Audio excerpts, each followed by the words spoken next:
अब मैं जरा आरजू से पूछना चाहता हूं। सबसे पहले आरजू, मुझे बताइएगा कि आप तो इतने लोगों से बात करती हैं, इतने लोग आपके प्रोग्राम में, आपके शो पर भी आते हैं, कभी ये बात भी होती है कि ये बंटवारा ना होता तो अच्छा था, आज हिंदुस्तान का हिस्सा होते तो अच्छा होता, आज जिंदगी कुछ बेहतर होती?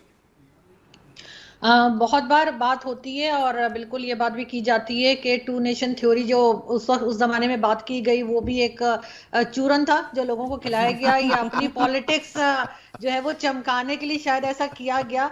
और अब ऐसा नहीं है कि सिर्फ वही लोग बात करते हैं जो शो में आते हैं। एक आम सिटीजन से अगर बात करें तो उनको भी ऐसा लगता है कि शायद अगर बंटवारा ना हुआ होता तो बेहतरी होती। लेकिन अब हो चुका है, उसका कुछ किया नहीं जा सकता सिवाय इसके कि अगर एक मुल्क बना लिया है तो फिर उसको संभाला जाए। और उसके लिए मेरा ख्याल है कि इंडिया से बहुत कुछ सीखा जा सकता है और उसमें कोई हर्ज नहीं है अगर हम इस बात को एक्सेप्ट करें कि किस तरह से आप लोग आगे बढ़े हैं और आपके यहाँ भी बहुत प्रॉब्लम्स थी लेकिन अब नहीं है।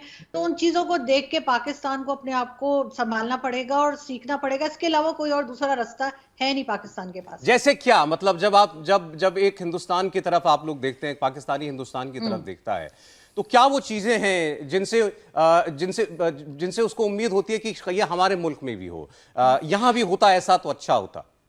बिल्कुल, देखिए दो तीन चीजें। सबसे पहले आपका जो एजुकेशन सिस्टम है वो बहुत अच्छा है और सब लोग इस बात को मानते हैं कि पाकिस्तान का एजुकेशन सिस्टम अच्छा नहीं है। इसी वजह से हम इस तरह से बहुत ज्यादा ब्रिलियंट लोग बाहर नहीं निकाल पाए जो आपके यहाँ से दुनिया भर में गए हैं। इसके अलावा फौज को अपनी जगह पे रखा है आपने। हमारे यहाँ फौज हमेशा जो है वो हर चीज में है, सिवाय जो फौज का काम है उसके अलावा एस्टैब्लिशमेंट जिसे हम कहते हैं। अभी भी जो हमारे नए केयर टेकर प्राइम मिनिस्टर आए हैं उनके लिए भी यही कहा जाता है कि एस्टैब्लिशमेंट के बहुत नजदीक है। और आते के साथ ही उन्होंने सबसे पहला स्टेटमेंट जो है वो कश्मीर के ऊपर ही दाग दिया है। तो आप समझ सकते हैं कि ये चीजें भी लोगों को पसंद नहीं है। वो चाहते हैं कि फौज अपना काम करे और पॉलिटिशियंस को अपना काम करने दे।